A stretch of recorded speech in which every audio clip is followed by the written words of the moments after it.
Hey, what is up, everyone? It's been a while. Feels good to be back. Instagram account is still kind of messed up right now. Can't get into it, but not gonna stop me from reviewing this knife.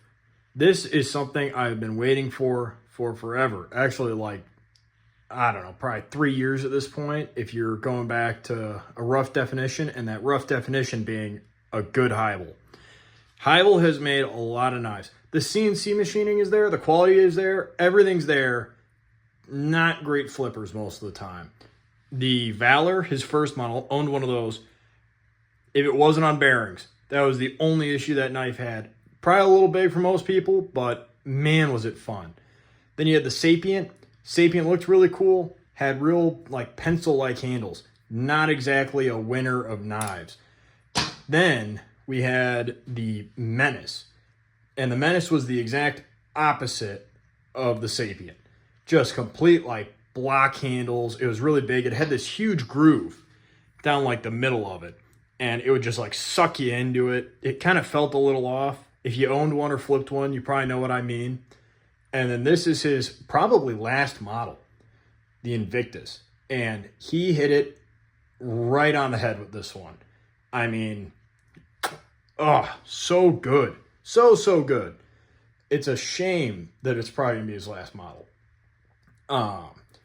These are RWL 34 steel, so not like crazy premium. It's comparable to CPM 154, which is the same steel that's used in a replicant. It's, I believe, a little more premium than that just by the materials. I think it's a little higher in chromium. Not 100% sure on that. I'm sure I could look it up, but I'm kind of lazy. This thing is like what I want the Telesto to be, what I want the Medusa to be. If you like either of those knives, but want what I would argue a better balance and a little better handle geometry, this is the knife for you. I mean, not only those knives either. I think this is like JK quality stuff. I mean, Heibel is there. The machining is so good. It blows my mind how nice this knife is. Mind, you might be looking at it right now and saying, hey, something looks a little off, and you'd be right. These are not the correct pivots. He gives you these T8s from Tie Connector. Pull one of these out. And as good as they look, my only issue is they keep breaking my frickin' bits, which is a shame because they are the right size head for this knife. See if I can get it to focus. You can see what I mean. So if you do have one of these and you swap it out to a standard pivot, 6x32 instead of this finer pitch, it might look a little funky. But I'm sure I can find some screws that are either a little too big or the right size and drop them in. And, it's nice that they're at least 3/16 holes. So as long as you don't mind the looks, there's nothing to stop you from running that. Or running a standard pivot. Other nice features, it uses a 20 thou washer with a 375 outer diameter and a 3/16 inner diameter. It's probably like the most common washer out there. I mean, I have 400 pairs sitting in my knife case, my hardware case here. That's a nice thing, at least in my mind. Because when it comes to replacing washers, huge benefit for me. This knife, though, one thing that took me a little bit to get used to is it's long. I don't know if the video is doing it much justice, but this thing is considerably larger than any other knife I own. Here's my Orca, which, very comparable quality-wise. If you look and match them up, just see I've got the bottoms of them roughly at the same spot. The pivots aren't even at the same plane. And then Invictus has like a 1/2 inch of extra blade. Maybe not that much, but it's got a good bit. This knife also sounds amazing.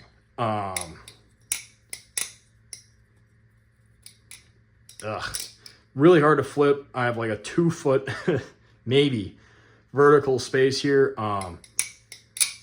Makes it kind of hard to move. The only other knife I really have to compare it to is my Infinity. This one's from 2018. It was like the last drop, second last drop they ever did of them. This used to be one of the purple premiums, but it's like longer than the Infinity. And the Infinity I consider to be a somewhat long knife.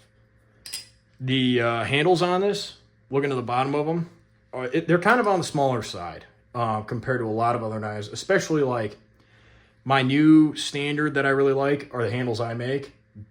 I mean, of course, but for the Kraken, here's the Infinity. And the Infinity is a, let's see here. We're going to say roughly, is that 5'6" wide by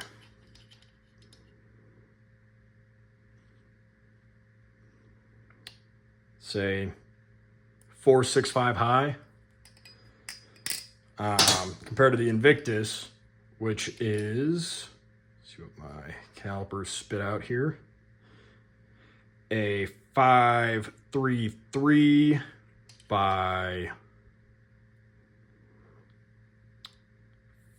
4'7".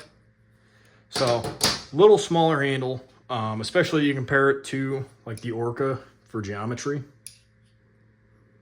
And it's basically just an Orca handle, just smaller in diameter, or not diameter, but geometry. Titanium handles, I have an all black one. I would recommend an all black one. There's few knives that I don't like finishes on. Scratch that. There's a few knives I like finishes on. Most of my knives, I like them raw, no ano, no nothing special. If it has a blackening from the factory, that's okay with me. Not my favorite. But this knife, I'd recommend a blackened one. The blackened handles feel amazing. They're very consistent for a blackening. This one I've been carrying for like 2-3 weeks now and been beaten on, so not pristine. But for 2 to 3 weeks of being dropped on concrete at work, I mean, sure, it's got a couple nicks in the edges. The tip is like a little blunted, but that's nothing. I mean, you carry a basilisk outside for like an hour and you tip the thing. You get your knife, and you also get a tube, classic Heibel tube. I like the tube. Boxes are cheap and all that, but the tube's classy. It's also kind of nice because you can, put this on your shelf. I guess if I'm, doing everything on a flat plane, put this on your shelf and you can display the knife. Not sure if you'd really want to, but the option's there. Built-in knife case. The pouch. This is what it also comes in. It's a little gross. It's been in my pocket for 2-3 weeks. Nice to have. To my knowledge, replicants haven't come in pouches. ABs don't come in pouches. I think JK has like slips now, which I don't really like all that much. I don't think I have a lot of, like, you get squids. Squids have pouches, I guess. I don't really know of any other makers off the top of my head that are really popular with the pouches. But it's nice to have with the, case. Because he could have totally just shipped this knife in the case without the pouch. And that little pouch, very useful if you want to carry it every day without just marring it up. I mean, these are the other two things that live in the pocket with this knife. And this will scratch the ever-living shit out of whatever knife I have. This one here, probably not too bad with the G10, but, if that flipper gets it, put a nice good scratch in it. Probably get to the other important piece of info, the weight. I know that's pretty big for a lot of people. Let's see if I can get it on camera. Ooh, it is going to actually read right.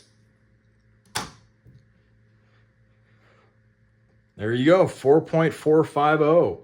That's probably like right in the golden range for most people. That 4.5, at least to my knowledge, has been like the golden number of things to try and hit weight-wise.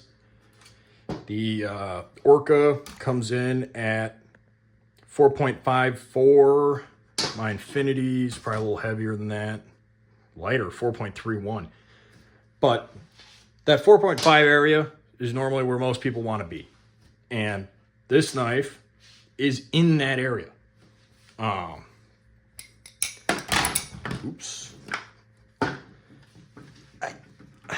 don't know how else to really talk about this thing. Kind of rusty. But balance-wise, let's see. Definitely got some blade weight. I'd say if you're feeling for the balance, it's probably about right here when you're flipping the blade around.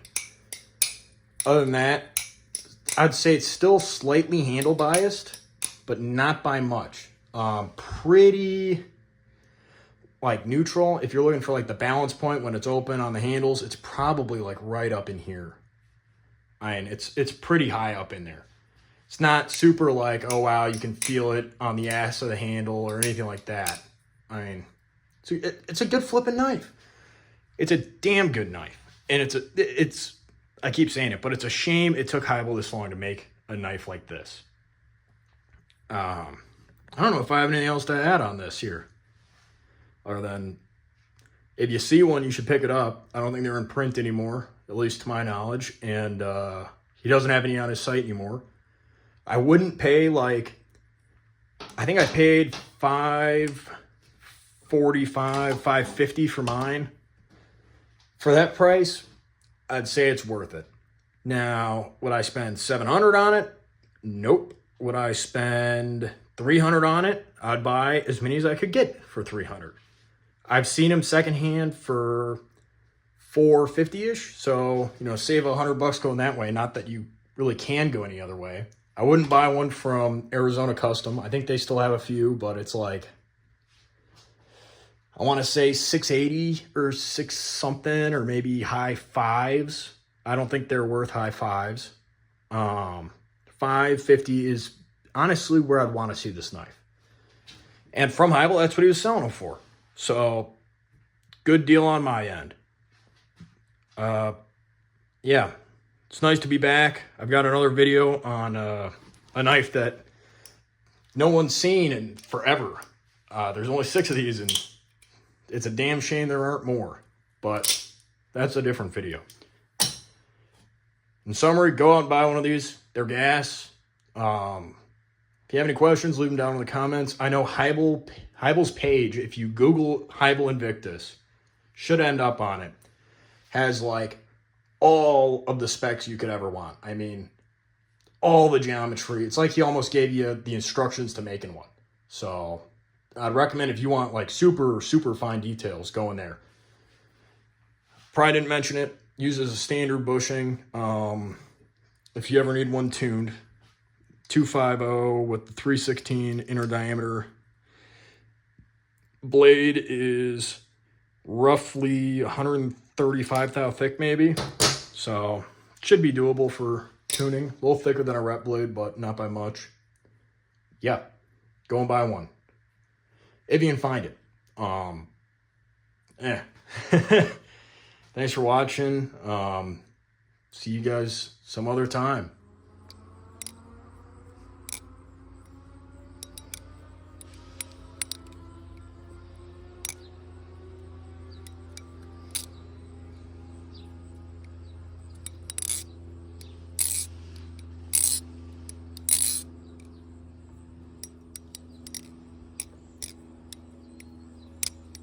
Shoot, completely forgot to mention. I know, kind of after the video here, after the flipping clip, whatever, it's kind of late, but this thing's a fucking razor blade. Mine, saw earlier in the video, there's some chips in the blade and whatnot, but, I mean, it's freaking sharp, man.